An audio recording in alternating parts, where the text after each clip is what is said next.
Hey guys, how are you all. स्वागत है आप सभी का टॉपर स्टॉक विद अनअकैडमी के अंदर। आज जो शख्सियत हमारे सामने मौजूद है ये है सुरेंद्र जी।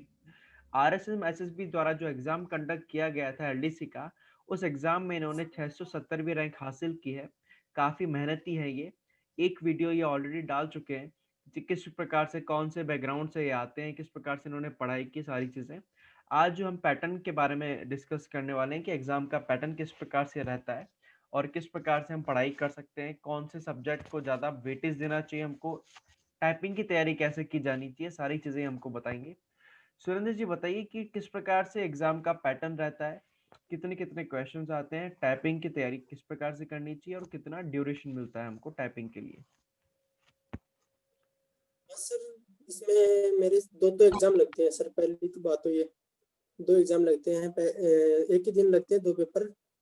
अलग अलग सब्जेक्ट्स के 5 सब्जेक्ट्स के दो पेपर लगते हैं, जी जिसमें हिंदी, इंग्लिश, जीके, मैथ्स और साइंस होती है सर। जी 5 सब्जेक्ट होती है, जिसमें एक ही दिन में दो पेपर लगते हैं। तो सर मेरा तो ये रहा कि मैं शुरू से पांचों सब्जेक्टों को एक साथ लेकर चल रहा था, क्योंकि रेगुलरिटी बनी रहती है। बाद में एक जी। सब्जेक्ट को छोड़ो, एक को पढ़ो, ऐसे मेरी नहीं थी, स्ट्रेटजी नहीं थी। मैं शुरू से ही 5 सब्जेक्टों को साथ लेकर चल रहा था। हम्म। और तो यही लेकर चलना चाहिए, पांचों को लेकर चलना चाहिए, सभी को पांचों सब्जेक्ट को साथ लेकर चलना चाहिए। और टाइपिंग की बात रही, बात टाइपिंग की, तो मेरा तो क्या 1 साल टाइमिंग मिला था हमको। तो 1 साल के लिए टाइप का टाइम बिल्कुल मिला था। बिल्कुल। और खूब टाइम मिल गया था। और वैसे टाइम कम मिलता है तो तैयारी करनी चाहिए। जी जी जी। सुरेंद्र जी, आपका जो एग्जाम 16 सितंबर को था कि 9 सितंबर को था? मेरा 16 सितंबर को था सर। 16 वाला, लास्ट वाला है ना, जिसके बारे में लोग बस कह रहे थे कि ये तो यार हमारे साथ अन्याय हो गया। और फर्स्ट 2 शिफ्ट्स वालों के तो एग्जाम का पैटर्न थोड़ा टफ आया था और सितंबर वालों के थोड़ा इजी आ गया। ऐसा कुछ था। मेरा मेरा भी सितंबर में था और सेम ही पैटर्न था। जी। ऐसा कह रहे हैं सर लोग कि 16 सितंबर वाला इजी था। कह नहीं सकते, क्योंकि जैसे लड़कों साइंस। और गाइस को लग रहा था कि साइंस इजी है। हम्म। लेकिन मुझे इंग्लिश में लगा, इंग्लिश में कुछ भाई इंग्लिश से थोड़ी टफ थी, क्योंकि हमारे इंग्लिश को हम ग्रामीण बैकवर्ड्स ग्रामीण जी। से आते हैं, तो वैसे इंग्लिश हमको आती नहीं। और हम मेरे को इंग्लिश टफ लगी सर। बिल्कुल बिल्कुल बिल्कुल सही बात है, बिल्कुल सही बात है। सुरेंद्र टाइम जी। जरूर थोड़ा मिल गया था। हम्म। सही बात है। टाइम जरूर थोड़ा मिल गया था सर। हाँ एक हाँ। महीने का टाइम मिल गया था 16 सितंबर वाला, वो जरूर थोड़ा फायदा मिल गया हाँ हमको। ये बात है। एक बार पैटर्न पता चल गया प्लस टाइम और मिल गया कि कैसे कैसे क्वेश्चंस आ रहे हैं, तो थोड़ा इजी हो गया। चलो बहुत बढ़िया। हाँ सर जी। सुरेंद्र जी, आप बताइए कि कौन कौन से सब्जेक्ट के लिए कौन कौन सी बुक्स बेस्ट रहती है और आपने किस किस बुक को फॉलो किया था? सर मैंने जनरल जीके के लिए तो पैनोरमा की बुक आती है, उसके लिए उससे की थी दोनों तैयारी। पैनोरमा की और एक तो कला संस्कृति की बुक आती है ना? कला संस्कृति, और एक ज्योग्राफी की, इकोनॉमिक्स वो अलग आती है। ज्योग्राफी की बुक आती है। ठीक है, हाँ very sir. Good. Okay. Hindi के लिए राघव प्रकाश जी की बुक बताई, वो बढ़िया बेस्ट बुक लगी मुझे तो, मेरे हिसाब से तो। हम्म। और इंग्लिश के लिए नीतू सिंह जी की वो बुक पैरामाउंट वाली, वो बढ़िया बुक थी। जी जी जी। और मैथ्स साइंस के के लिए? लिए तो एनसीईआरटी की। मैथ्स के लिए तो सॉरी, वो यादव जी की आती है ना बुक, क्या नाम राकेश उनका? यादव। हाँ, राकेश यादव जी की बुक हम्म। बेस्ट थी। जी। और साइंस एनसीईआरटी की बुक से की थी सर मैंने। ओके ओके ओके, क्या बात है, बहुत बढ़िया। मतलब ये तरीका सही है एकदम कि एनसीईआरटी साइंस बहुत बेस्ट रहता है, क्योंकि बाकी सारे बेस्ट बुक्स सर। के अंदर छोटा मोटा मिल जाता है, थोड़ा थोड़ा दिया होता है, लेकिन उससे सारा सिलेबस कवर नहीं हो पाता। तो बेटर रहता है कि एनसीईआरटी से तैयारी की जाए। और बाकी सब्जेक्ट्स के लिए बाकी जो बुक्स बता रहे हैं सुरेंद्र जी एकदम परफेक्ट है, एकदम सही है। जी।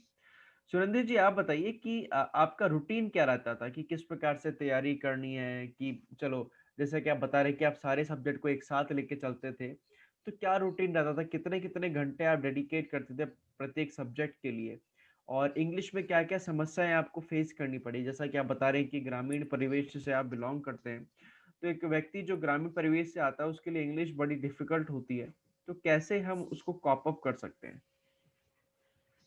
सर मेरे लिए तो ये मतलब जैसे सुबह जल्दी उठे, 5 बजे उठे, फिर बाद में लाइब्रेरी जाना, सुबह 6 बजे से लाइब्रेरी जो बैठ जी। जाते थे वहाँ लाइब्रेरी में जाके। हम्म। फिर वहां से 12 बजे वहां तक, 12:30 तक लाइब्रेरी में रहते थे। फिर रूम पे आना, खाना बनाना और कई समस्याएं रहती थी। फिर वापस 3 बजे से लाइब्रेरी, शाम को 9 बजे तक लाइब्रेरी तक रहते थे। ये हम्म। टाइम स्टडी में निकाला। और जिससे अब इसमें 12-13 घंटे जैसी पढ़ाई होती थी, तो उसमें 2-2, 3-3 घंटे रेगुलर लेके चलता था, हर सब्जेक्ट के रेगुलर लेके चलता था। हम्म।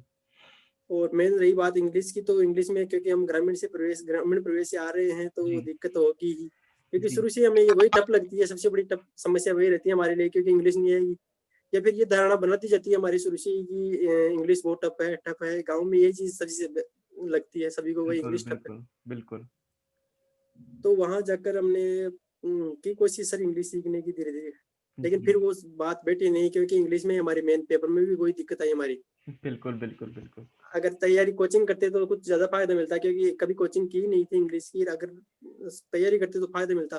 फिर वो तो पेपर में आगे कोचिंग जाके कर लेनी समस्या आ चाहिए गई। थी आपको, कोचिंग क्यों नहीं किया आपने? कोचिंग कर लेनी चाहिए थी ना, ताकि थोड़ा ईज़ी हो सर जाता को आपके लिए। हाँ सर, कोचिंग तो कर लेनी चाहिए, लेकिन वही बता रहा हूँ ना, किसान फैमिली से है, इतने तो पैसे की व्यवस्था, कई समस्या रहती है हाँ, हमारी, हाँ, लेकिन बिल्कुल, वो कर नहीं बिल्कुल। पाते। बिल्कुल, बिल्कुल, सही बात है, इस सही बात चक्कर है। में नहीं कर। जी, जी, जी, बिल्कुल सही बात है। सुरेंद्र जी बताइए कि जैसे आपने फर्स्ट पेपर में एग्ज़ाम क्रैक कर लिया, सेकंड पेपर क्रैक कर लिया। 200 मार्क्स का ओवरऑल जो था, दोनों पेपर में से मार्क्स थे। आपने कितने मार्क्स प्राप्त किए थे? मैंने सर 136 मार्क्स प्राप्त किए थे दोनों पेपर में से, 200 में से। ओके, मैंने 236 क्वेश्चन अटेम्प्ट किए थे 300 में से, जिनमें मेरे 13 फर्स्ट पेपर में गलत थे और 13 सेकंड पेपर में गलत थे सर। क्या और बात है! मेरे ऐसे मिलके 136 क्वेश्चन बैठ रहे थे। मैंने सर शुरू से माइनस मार्किंग के लिए लेकर चला था कि जितनी एक्यूरेसी बने ना उतनी मतलब बढ़िया है, जी, जी, क्योंकि जी। गलत ज्यादा जाएंगे तो माइनस में आ जाएंगे, इसलिए हुँ, एक्यूरेसी लेकर चल रहा था उसमें सर। हुँ, हुँ, हुँ। Very good, very good.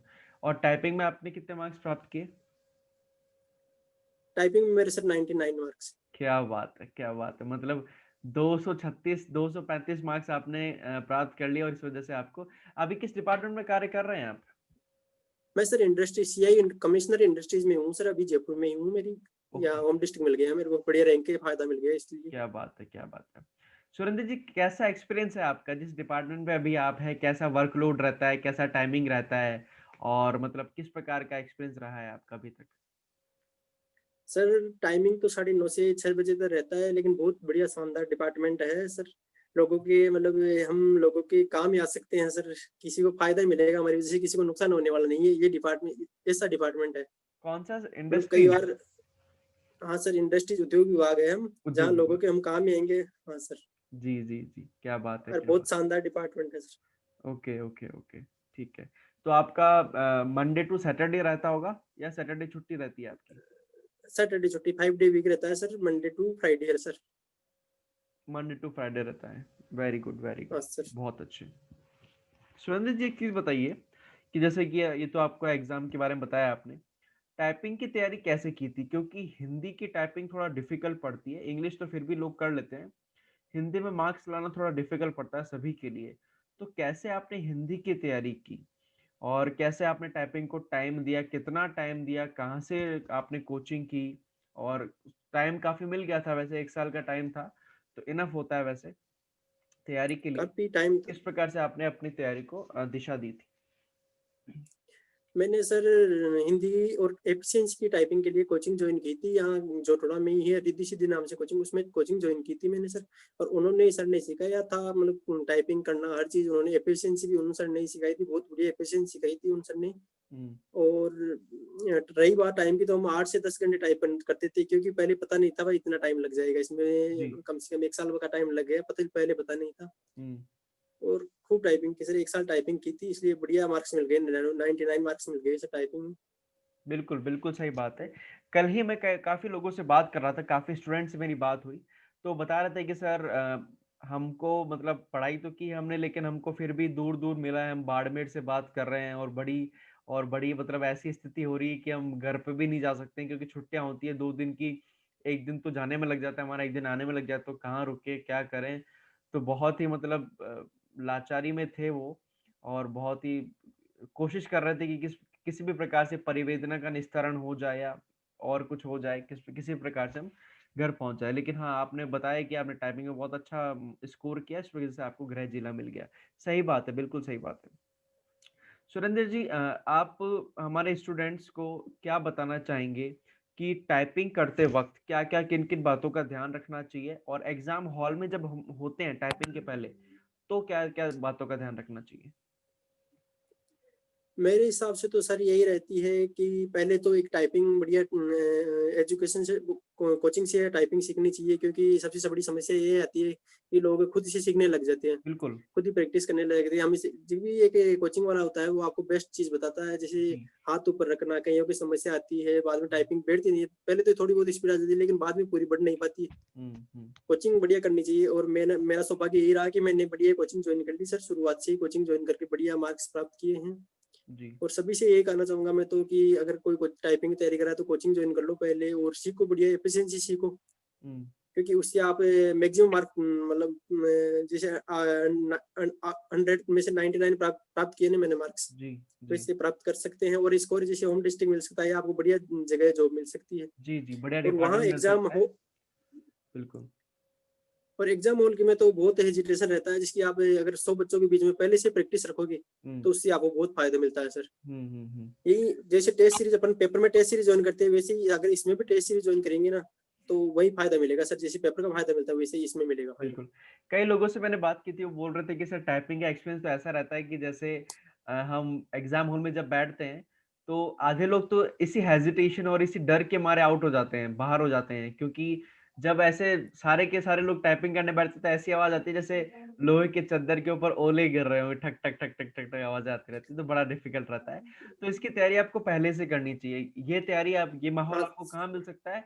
किसी कोचिंग में, अच्छा जहाँ पे टाइपिंग सेंटर हो, टाइप सिखाते हो, वहाँ हाँ पे सर, आपको सीख सकते हैं, वहाँ पे अच्छा माहौल मिल सकता है। जी, वहाँ आपको टेस्ट टेस्ट सीरीज ज्वाइन, जैसे पेपर की टेस्ट सीरीज करते हैं, वैसे अगर इसमें भी अपन 10-10 मिनट या 20-20 मिनट टेस्ट देंगे तो अपन को वही बिल्कुल, फायदा मिलेगा सर पूरा। बिल्कुल। और एक अच्छा-सा वो एजुकेशन सॉफ्टवेयर है निकलती इसके है। लिए, सोनी टाइपिंग ट्यूटर सॉफ्टवेयर है इसके लिए, वो काफ़ी बढ़िया हाँ रहता है। सर, बेस्ट उसमें बेस्ट सारी रहता है चीज़ें सर। एफिशिएंसी भी अच्छी है और टाइपिंग भी अच्छी है। बिल्कुल। तो बस सुरेंद्र जी काफ़ी टाइम बाद जाके रिज़ल्ट आया था इसका। क्या प्रतिक्रिया रही थी घरवालों की और आपके छोटे भाई-बहनों की और गाँव वालों के सारे कि यार चलो बंदा जॉब लग गया, तो कैसी प्रतिक्रिया रही थी उनकी?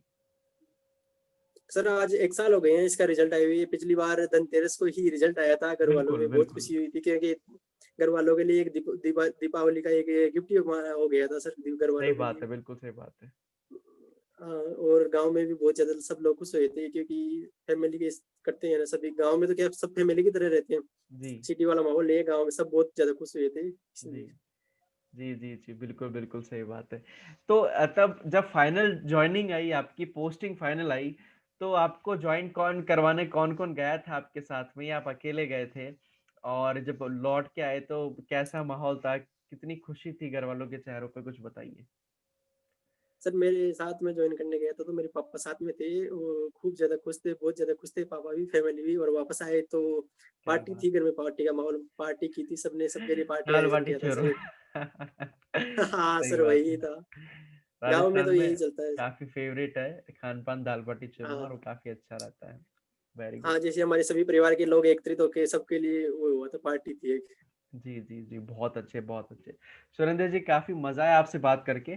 जाते-जाते कुछ ऐसी धन्यवाद 1-2 सर। लाइनें या कुछ मोटिवेशनल बात हमारे स्टूडेंट्स को, आपके छोटे भाई-बहनों को आप बताना चाहें कि किस प्रकार से आप तैयारी कर सकते हैं, किस प्रकार से आपको अपने आप धैर्य बना के रखना चाहिए और कंसिस्टेंसी बना के रखनी चाहिए। जैसे कि आप बता रहे हैं कि आप 12-12 घंटे 1 साल तक पढ़े हैं, जो काफ़ी डिफ़िकल्ट होता है किसी भी व्यक्ति के लिए। तो क्या बताना चाहेंगे? क्या एक लास्ट बात बताना चाहेंगे हमारे व्यूअर्स को? सर मैं तो सभी के लिए ये कहना चाहता हूँ कि जैसे हम बाहर जाते हैं तो एकदम से माहौल चकाचौंध भरा माहौल मिलता है, बिल्कुल, तो उसमें भ्रमित नहीं होना चाहिए। अपने मम्मी-पापा का मतलब ख्याल रखना चाहिए, ध्यान रखना चाहिए, उनका चेहरा सामने आना चाहिए। आप जब भी तैयारी करोगे तो उनका चेहरा सामने आएगा तो आप अपने आप मोटिवेट होते रहोगे। किसी वीडियो की ज़रूरत नहीं है आपको। यूट्यूब पे किसी वीडियो की देखने की ज़रूरत नहीं है कि बिल्कुल। मोटिवेट वीडियो देखो, अपने माँ-बाप मम्मी-पापा जी।